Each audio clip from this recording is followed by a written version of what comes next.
Discover the moment when steel, silence, and history converged in the waters of Tokyo Bay. It was September 1945, and the Second World War, the deadliest conflict humanity had ever endured, was reaching its final chapter. Across oceans, across continents, millions had fought, bled, and died. Cities had been reduced to ash, empires shaken to their core, and a generation scarred by firestorms and fear. Yet on that still morning, as the sun rose over a humble Japan, one American battleship carried not just guns, but the weight of victory, remembrance, and destiny. That ship was the USS Iowa, a giant of iron and thunder, now entering Tokyo Bay not to wage destruction, but to witness the end of a global nightmare. Her decks had known the fury of naval engagements. Her crew had braced for the worst storms of war, and her guns had thundered across the Pacific. Yet nothing could prepare those sailors for what they were about to see. The surrender of an empire, the signing of peace, and the transformation of the world order. For them, this was not simply the arrival of a ship in enemy waters. It was the convergence of sacrifice and triumph, a living symbol of how far humanity had fallen and how desperately it longed to rise again. The USS Iowa's entry into Tokyo Bay was not just about military power, it was about bearing witness. It was about remembering the fallen who could not see that day, honoring the struggle that brought nations together, and marking a moment when the cannons fell silent and the future trembled with uncertainty. This is the story of that day, the steel giant, the silent waters, and the fragile dawn of peace. The morning air hung heavy with an almost unnatural stillness as the USS Iowa pushed its way toward Tokyo Bay, her immense hull cutting through waters that had witnessed years of ferocious struggle. For the men aboard, the sight of Japan's shoreline was almost surreal. These were waters once controlled by an enemy that had unleashed Pearl Harbor, that had driven deep into the Pacific, and had forced America into a brutal, grinding conflict stretching across island after island. Now those same waters were subdued, quiet, as though the ocean itself recognized that history was about to turn. For many of the sailors standing along the rails, uniforms pressed and eyes straining toward the horizon, there was a strange tension in the heart, a mixture of relief, disbelief, and the haunting memory of everything that had come before. They had lost friends. They had endured sleepless nights under bombardment.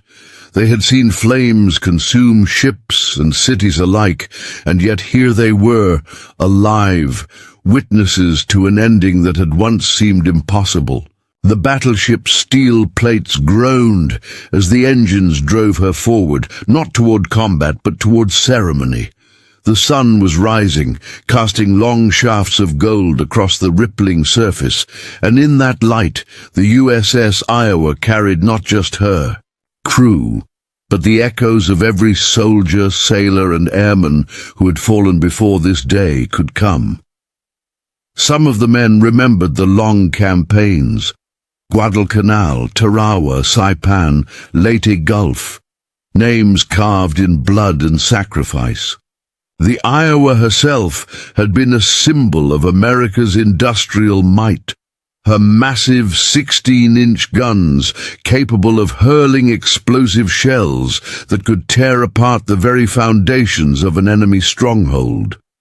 She had escorted carriers, faced enemy threats, and delivered bombardments that shook the earth. Yet now her guns were silent, capped, restrained, as though even this steel titan recognized that there was no need for thunder anymore. Instead, she was here as a witness, as a guard, and as a messenger. The war was over, and peace, fragile though it might be, was ready to be written. The men looked across the horizon and saw the battered remains of a defeated nation, its once proud fleet either sunk or rusting in harbors, its skies empty, its people exhausted. And yet, in that silence, they also felt a flicker of unease.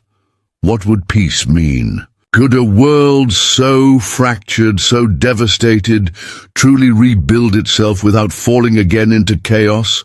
As the Iowa advanced, signals rippled across the fleet that gathered for this moment.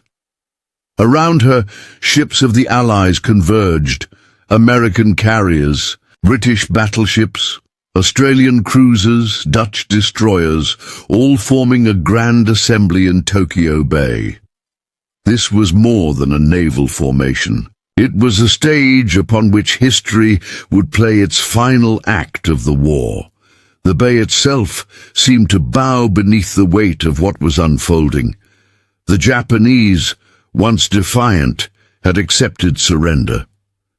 Their envoys would soon step aboard the deck of the USS Missouri, another great battleship anchored nearby, where they would sign the documents that ended the war. But for the men on Iowa, the knowledge that they were present for this turning point stirred something deeper than mere pride. It was as if they had stepped out of the darkness of years of war into the uncertain dawn of a new age. Their ship's entry was not simply geographical, it was symbolic. The Iowa was carrying with her the unspoken voices of millions, the unfinished prayers of those who would never return home, and the trembling hopes of those who had survived.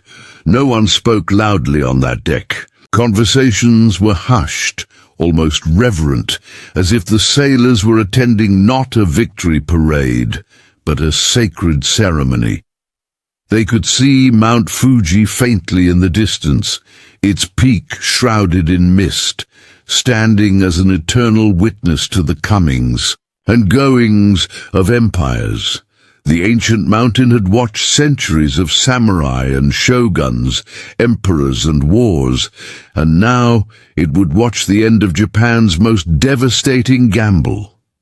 The Iowa's engines slowed as she approached her anchorage, and the ship seemed to sigh, resting her massive frame in the calm waters as if she too understood that the time for battle had passed. For those aboard, it was impossible not to think of home, of families who had waited through letters and silence, of children who had grown without fathers, of mothers who had prayed every night for safe returns.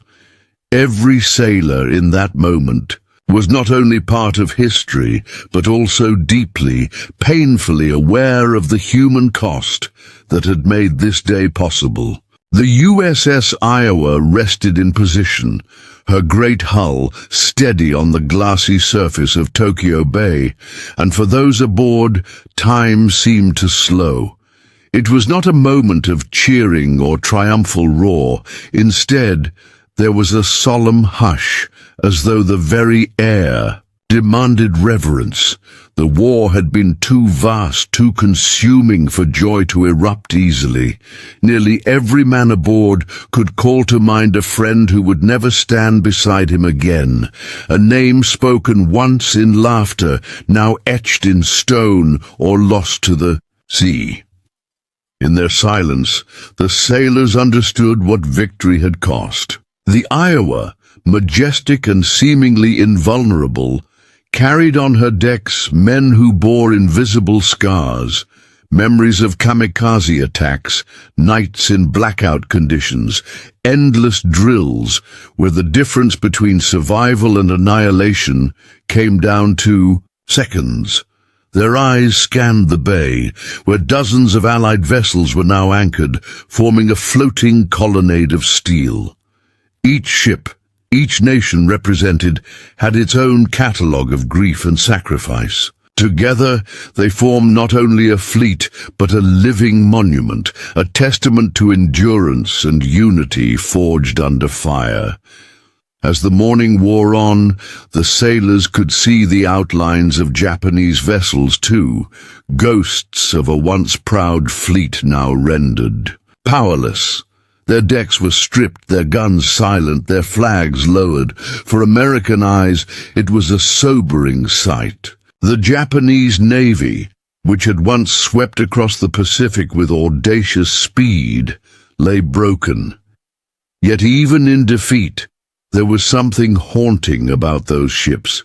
They seemed to embody not only military collapse, but also the exhaustion of a nation that had gambled everything and lost.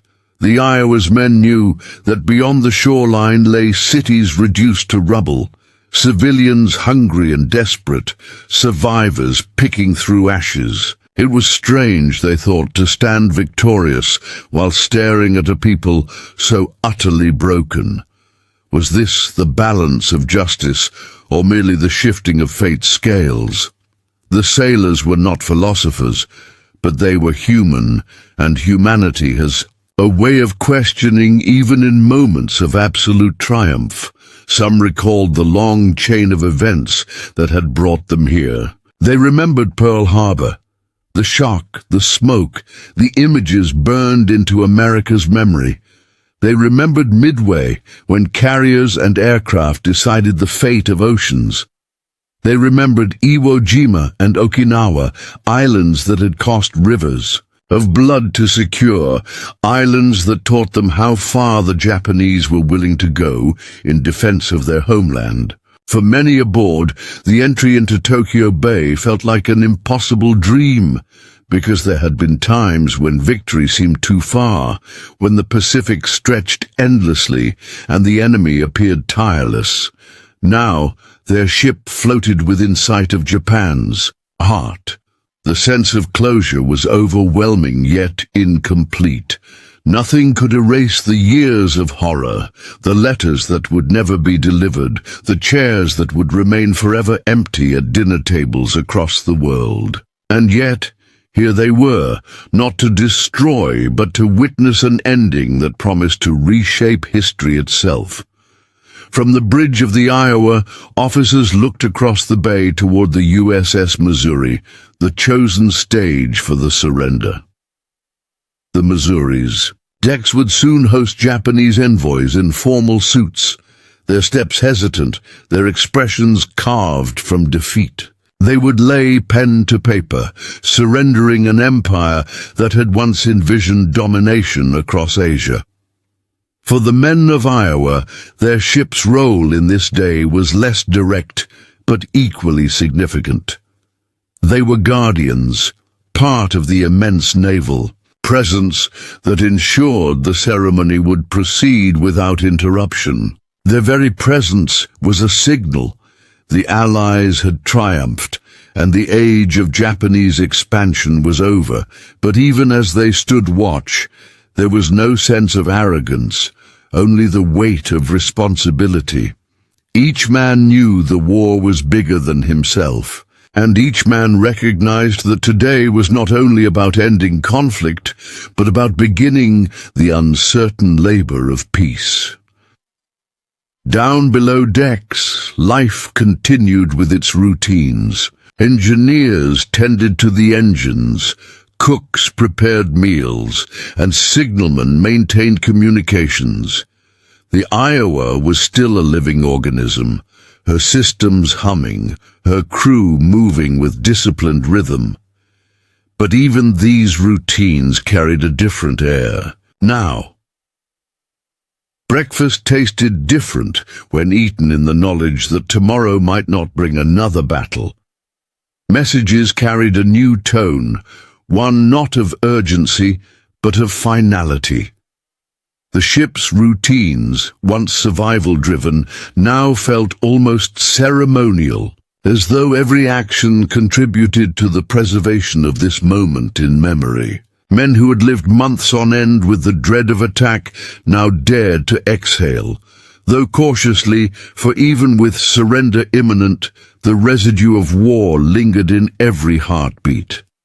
After years of danger, peace itself felt strange, fragile, like glass. Above them, the Japanese sky remained clear, almost cruelly serene. Nature cared nothing for human conflict, and the gentle lap of waves against the Iowa's hull mocked the storm of emotions inside the men. Some wept quietly, not out of sadness, but from the sheer magnitude of what they were experiencing. Others stood stone-faced, refusing to let their guard down even in victory. And then there were those who gazed eastward, already thinking of home. Of farms waiting to be tilled, factories waiting to be manned, wives waiting to be embraced. The Iowa, steel and fire though she was, became in that moment a vessel of human longing, carrying not only sailors, but their collective desire for normalcy after years of madness. In Tokyo Bay, they stood at the intersection of two worlds. One, defined by destruction, the other by the faint outline of renewal. The hours passed slowly aboard the USS Iowa, though every minute felt charged with significance. The bay, once a battlefield in men's imaginations, had become a silent amphitheater where nations gathered to witness history. Sailors leaned on, the rails scanning the horizon, watching small boats scuttle across the waters, ferrying officers and preparations toward the USS Missouri. In the stillness, they had time to think, and reflection was both inevitable and haunting.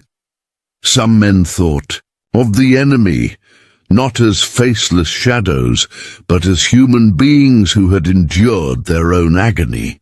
The Japanese soldier on Iwo Jima, the kamikaze pilot who dove from the sky, the sailor who went down with his ship, each had fought under the weight of orders, of ideology, of desperation. The Iowa's men had been trained to destroy them, and they had done so with relentless efficiency.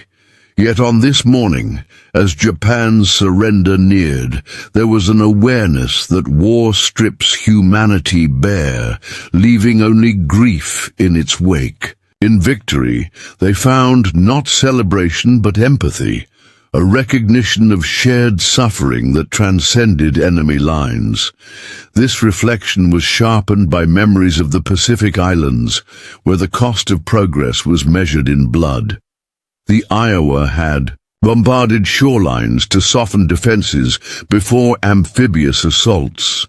The sailors remembered the firestorms their guns unleashed, the flashes lighting the night, the distant rumble of craters forming where shells struck. They had provided the hammer blow that made possible the landings, but those landings had been nightmares. Soldiers struggling through barbed wire, machine gun nests spitting death, jungle terrain swallowing whole battalions. Each bombardment had been necessary, each shot had carried purpose, but in hindsight, those who had pulled the triggers could not help but feel the weight of destruction. They wondered what villages had once stood where their shells had fallen, what children might have played where now there was only scorched earth. War demanded such choices, demanded the silencing of conscience. Yet on this quiet day in Tokyo Bay, conscience returned like an unwelcome ghost. Still, duty held them. The Iowa remained poised, her decks spotless, her crew alert, her flag snapping gently in the morning breeze.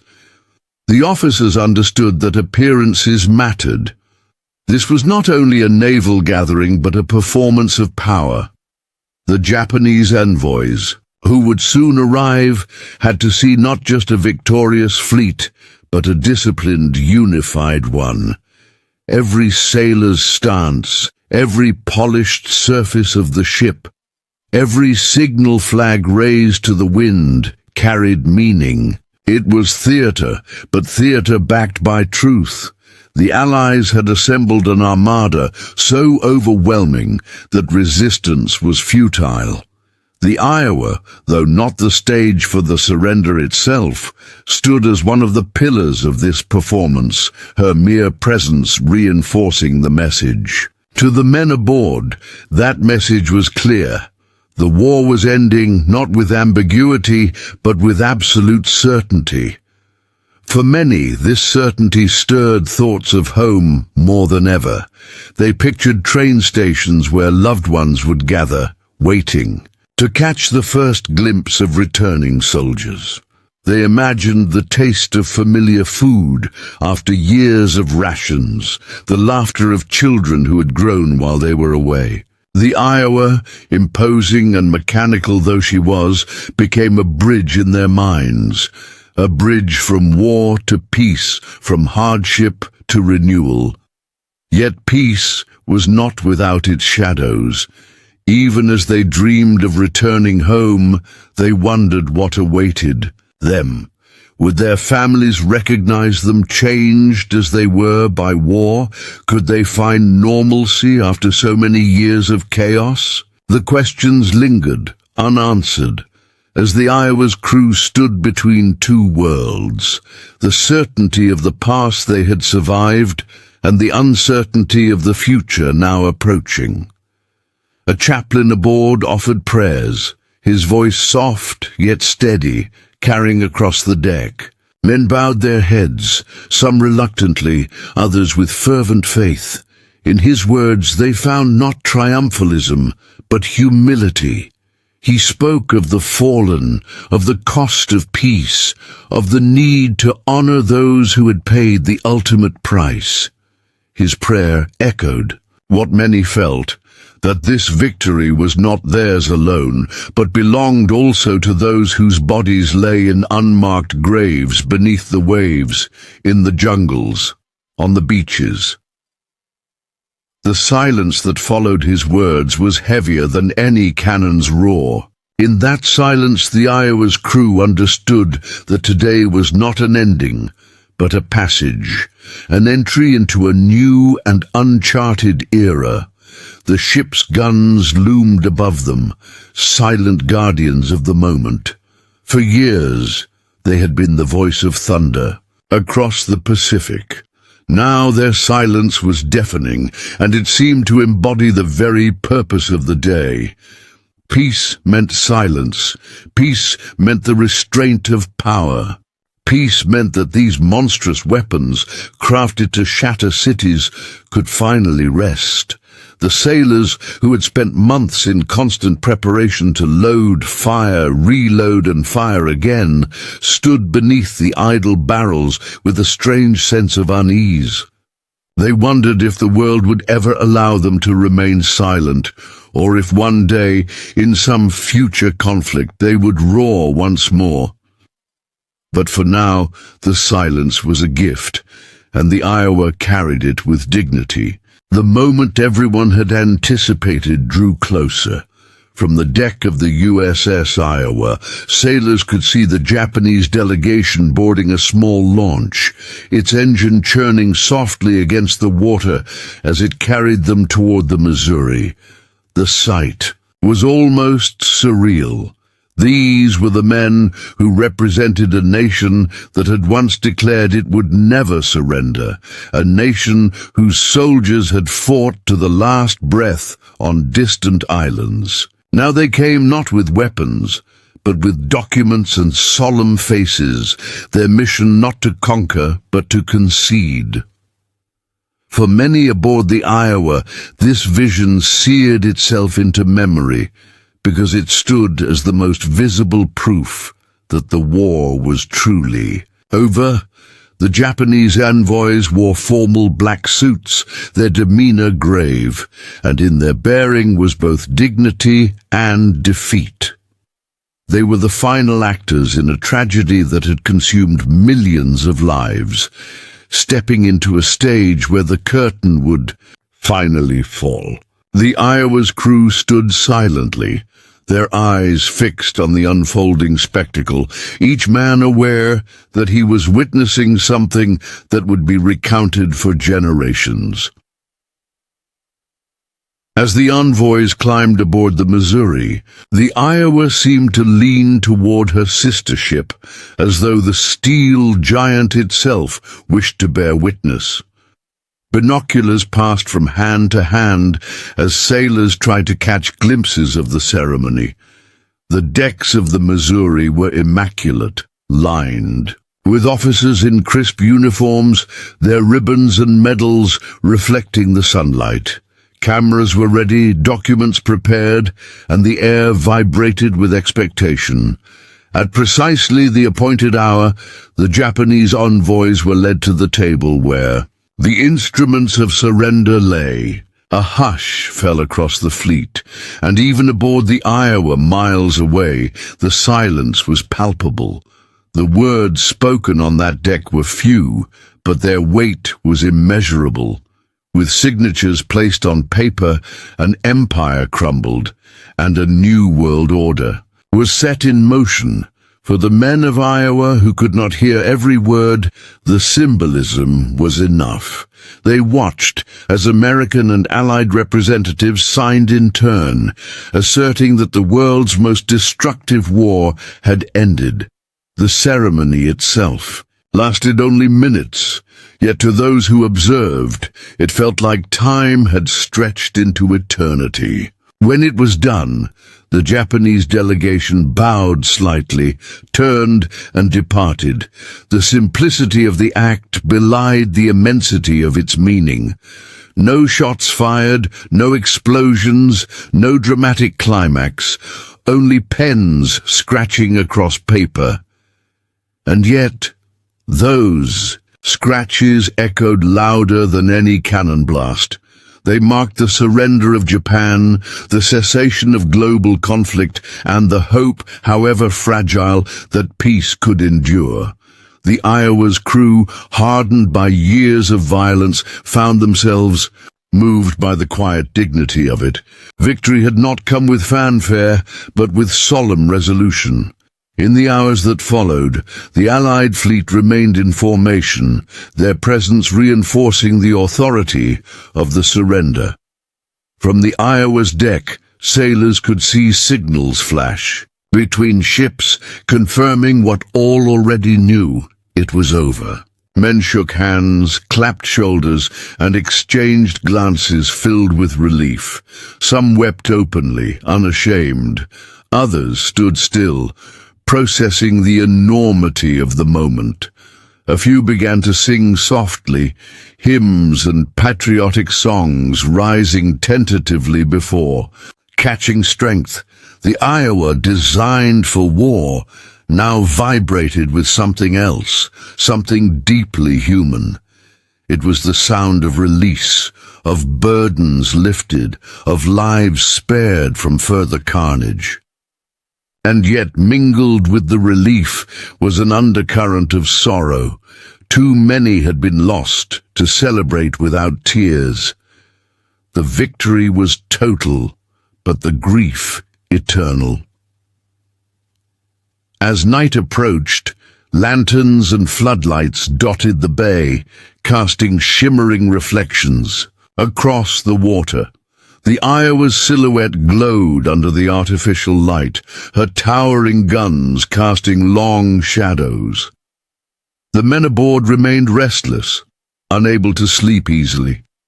Some wrote letters by dim light, struggling to find words that could capture the experience. How does one explain to a mother that her son's sacrifice had helped bring peace? How does one write to a wife about the strange mixture of joy and sadness that filled this day? Their pens scratched across paper, much like the pens that had signed the surrender hours before. Both acts, official and personal, were attempts to make sense of a world that had changed forever in the space of a few hours. The dawn after the surrender ceremony broke differently than any other morning the men of the USS Iowa had ever known. For years, each sunrise had signaled the continuation of struggle. More battles, more losses, more uncertainty. Yet now, as the first rays of light shimmered across Tokyo Bay, there was a fragile calm that felt almost alien. The war was not just over, it was finished. The Japanese fleet would never sail again, its guns would remain forever silent, and its empire had collapsed in on itself. But for the men aboard the Iowa, the realization came slowly. They woke still expecting the call to stations, still half ready for the sound of alarms, still haunted by instincts carved into their bones. It would take time for the body and mind to accept that the killing was over. On deck, sailors gathered, in small groups, speaking in low tones, some marveling at the silence, others staring out at the horizon as if expecting an enemy attack that would never come. It was peace, but it was a peace that felt as strange as any battlefield. Across the bay, the ruins of war were visible even in victory. Japanese shores bore scars. Factories gutted by bombing, smoke rising faintly from what little industry remained, cities reduced to broken silhouettes. Mount Fuji, timeless and majestic, loomed beyond, a reminder that nations rise and fall, but nature endures. From the Iowa's vantage, the sailors could sense that while the war had ended, the suffering was far from over. They had read rumors of starvation in Japanese cities, of families wandering homeless, of orphans filling the streets. They had heard whispers of Hiroshima and Nagasaki, though few knew the full extent of what had been unleashed there. The power that had ended the war was incomprehensible, and even among victorious sailors there was unease about what mankind had discovered. If a single bomb could obliterate a city in seconds, what future awaited the world? Their ship, built as the pinnacle of naval might, now seemed almost obsolete in the face of such terrifying power. The Iowa was a titan of steel, but in the atomic age that had dawned, even titans could appear fragile. Among the crew, talk turned increasingly to home. Men spoke of farms in Iowa and Kansas, of city streets in New York and Chicago, of the quiet suburbs that seemed like dreams after years of endless water and endless war. They wondered about the lives waiting for them, wives who had lived in uncertainty, children who had grown without their fathers, parents who had grown older under the shadow of absence. Letters had kept connections alive, but letters could not capture the fullness of life missed. Would their children recognize them? Would they themselves be able to fit back into the rhythm of civilian life after so long defined by uniforms, orders and discipline? These questions hung heavy, unanswered, yet laced with hope. The Iowa, though still anchored in foreign waters, became a vessel of longing for millions of futures about to be reborn. On that morning, ceremonies continued. Flags were raised, salutes exchanged, photographs taken to immortalize the moment. But beneath the formality, there was exhaustion. The men of Iowa had given years of their youth to this conflict, and now that it was over, many simply wanted rest. Yet rest would not come quickly. Already new duties emerged. Occupying forces to be organized, prisoners of war to be liberated, territories to be stabilized. The Iowa's role in Tokyo Bay was historic, but it was not the end of her service.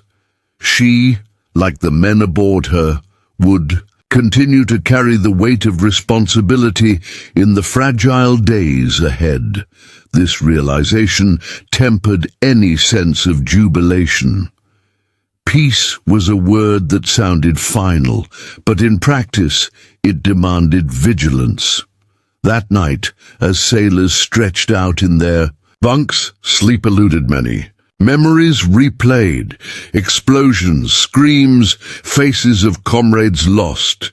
Victory could not erase trauma, and for many, the war would never truly end.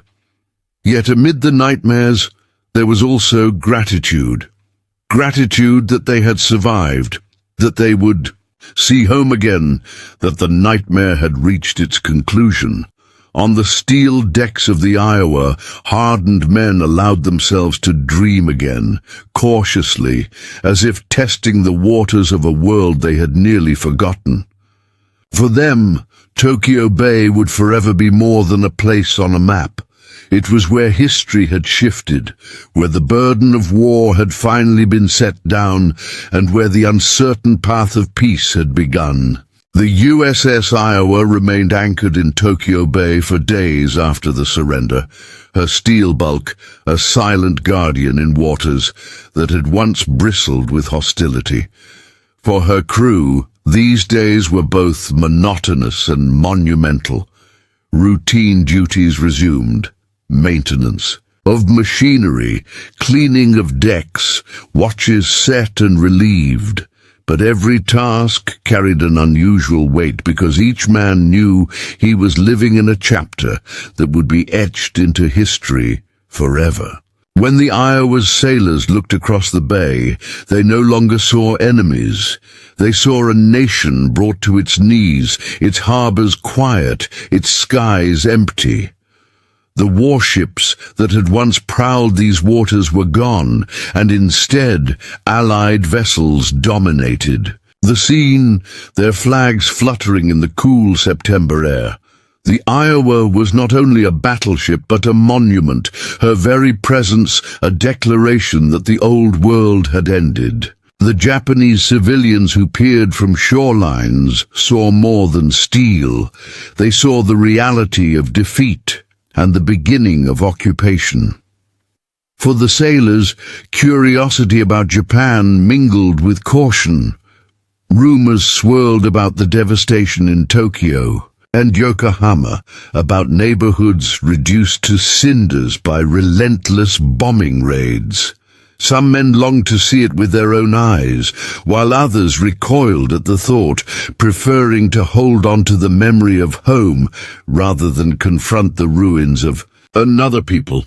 Yet whether they saw the destruction directly or not, they felt its weight. It was impossible to stand in Tokyo Bay, surrounded by silent reminders of war's toll, without recognizing the fragility of civilization itself. The Iowa's crew, many of whom had once viewed the Japanese only as a faceless enemy, began to sense the humanity of those who had suffered on the other side. It was a strange reversal. Victory bred not hatred, but reflection, as though the enormity of what had been won demanded humility. At night the bay transformed into something surreal. Floodlights from Allied ships reflected across the water, creating an eerie glow.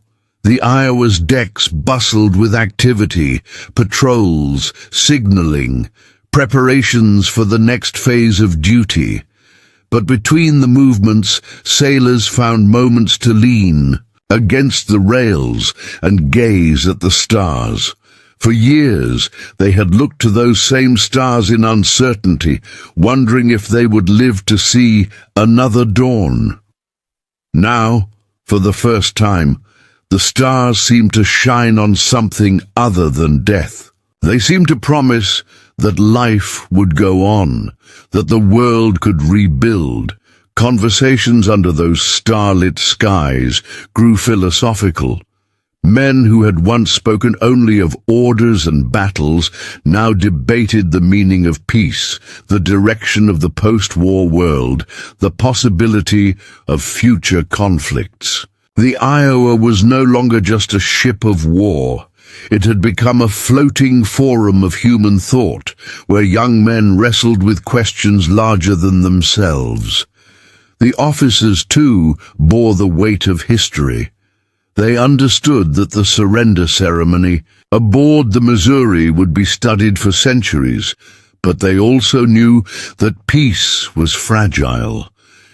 The task of transforming surrender into stability would be complex, requiring patience and discipline. Some officers walked the decks at night, their faces stern, thinking of the responsibility that lay ahead. They were leaders not only in war, but now in peace, charged with guiding men into a future no less uncertain than battle. Their orders carried less urgency now, but more consequence, for each decision would shape how quickly the world could heal. The Iowa, though destined to return home one day, remained in these waters as part of a larger message, that peace required strength, and strength required vigilance. For the crew, life went on in strange duality. They still drilled, cleaned, and maintained the massive ship as they always had. They still ate in mess halls, still wrote letters, still joked and argued like sailors anywhere. Yet beneath the surface of routine, there was a constant awareness that they were standing at the threshold of a new era. They were witnesses, not only to the end of a war, but to the fragile beginnings of a future that would test humanity in ways no gun could.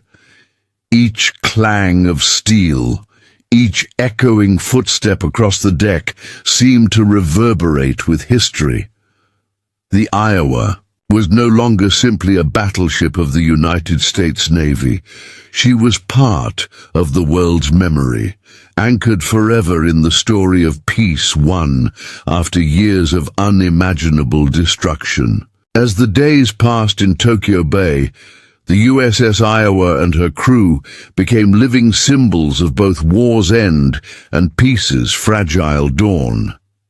Messages crackled over the ship's radios, carrying news from far beyond Japan, reports of victory celebrations. In America, parades in cities across Europe, and families reunited after years of separation. Sailors crowded around bulletin boards, reading the latest clippings and dispatches, each man searching for a glimpse of normalcy in the scattered words. Some smiled at the thought of ticker-tape parades in New York. Others were silent, thinking of the empty chairs that would remain in their families' homes, casualties of a war that had consumed millions. Every headline brought relief, but also a reminder that while the guns had fallen silent, the war's shadow would linger for generations. The Iowa's decks, once shaken by the thunder of her own 16-inch guns, now carried the quiet footsteps of men learning how to live without constant danger. One of the most striking moments for the crew came when small Japanese boats ventured cautiously into the bay under Allied supervision. Civilians, emaciated and weary, peered at the vast ships that had arrived like floating fortresses. For many sailors on the Iowa, it was their first direct sight of Japanese people not in uniform. The faces were not filled with menace or defiance, but with exhaustion, resignation, and a cautious curiosity. Some sailors were moved to pity. Others, still hardened by years of combat, struggled with conflicting emotions. Yet the encounter made it impossible to ignore that their enemy was human. Mothers, children, and elders caught in the tide of decisions made far above their heads. This moment of recognition, subtle and unrecorded in official logs, may have been as significant as any ceremony, because it planted seeds of empathy in men who had been taught only to fight. At night, music sometimes drifted across the waters. Gramophones, playing swing records, military bands rehearsing, or a lone harmonica echoing from a destroyer. The sound was both haunting and healing. After years in which the only music had been the roar of engines and the crash of guns, the melodies felt like fragile bridges to the world of peace. Sailors on the Iowa leaned on railings, listening to tunes they associated with home, songs that had played in dance halls, on radios, or in their own memories of youth. For some, the music brought joy. For others, it carried sorrow too heavy to bear. Yet all felt the same realization. They had survived to hear it again. In those quiet evenings, Tokyo Bay became less a place of conquest and more a place of transition, where the war-weary could begin, tentatively, to imagine life beyond the uniform. The symbolism of Iowa's presence continued to grow as dignitaries and Allied officers visited the fleet. Each visitor carried authority, but also awe as they stepped aboard vessels that had survived the crucible of war. Conversations in wardrooms stretched late into the night as officers debated the architecture of the coming peace. Would Japan embrace democracy? Would the world learn from the mistakes that had led to global conflict? No one had answers, but the very act of asking marked progress. The Iowa, with her massive guns silent but her decks alive with dialogue, became more than a war machine. It became a stage where the world's future was quietly rehearsed. Her crew, most of them barely older than boys, carried themselves with a new kind of gravity, aware that history was no longer about battles, but about what humanity would do with the hard-won peace. As supplies were ferried between ships and preparations for occupation ashore intensified, sailors sometimes found themselves with idle hours. These were spent writing letters, cleaning uniforms, or staring at the distant, charred outlines of Yokohama. For men accustomed to ceaseless activity, the stillness was disorienting. Some worried about what awaited them at home. Would they find work? Would their families recognize how much they had changed? Would peace itself hold, or would the world slip again into the cycle of violence? These questions whispered through mess halls and bunks, spoken not with fear, but with the weary honesty of those who had seen too much. The Iowa, enormous and unyielding, seemed like an anchor not only for the fleet, but for the men's own uncertain emotions, keeping them steady as they waited for the tides of history to shift once more. In these days of uneasy peace, the Iowa's logbooks recorded little beyond routine, but beneath the ink lay stories too vast for paper. Sailors who had faced kamikazes, torpedoes, and the fury of the Pacific now faced the quiet challenge of living. Some carried scars visible on their skin, others bore wounds invisible, etched deep within memory. Yet all shared a single truth. They had endured, and in enduring they had become witnesses. The Iowa, anchored in Tokyo Bay, was not only a warship but a vessel of remembrance, holding within her steel hull the laughter, grief, courage, and doubts of every man who walked her decks. Long after she would leave those waters, the memory of her presence would remain, a reminder that even in the stillness after war, history is written not just by treaties, but by the lives of those who lived through the storm.